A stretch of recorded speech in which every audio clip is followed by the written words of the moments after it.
But first, breaking news in Manhattan. New York cops and Sanitation Department workers move in to clear out the sidewalk in front of a hotel used by migrants. Eyewitness News reporter Josh Einiger is live on the scene. Josh? Well, Sade, after a few days of this standoff of sorts, it has now come to a sudden and unannounced end. The migrants have been moved out and cops have moved in to make sure they don't come back.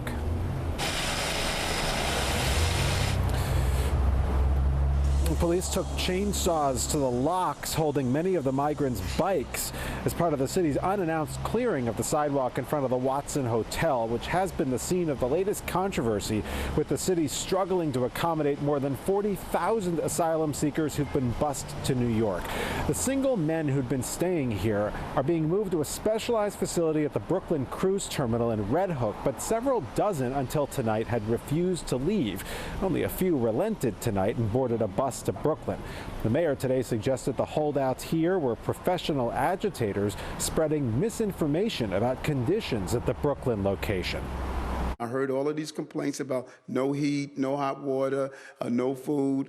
When I went there and saw that clean bathrooms, heat, warm, some people were wearing shorts inside, and the migrants and asylum seekers, what they said to me, they said, thank you. The number has been over $1 billion allocated for migrant services by the city.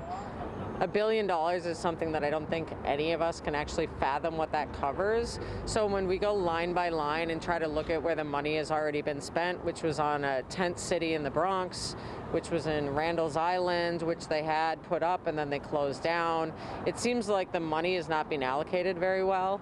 So if there are $1 billion worth of things for migrant services, then there shouldn't be any issues finding safe housing for all migrants. That volunteer who didn't want us to use her name is one of several trying to help the migrants come up with alternate places to go. In fact, many of them really just walked down to the end of the block and started organizing transportation to parts unknown.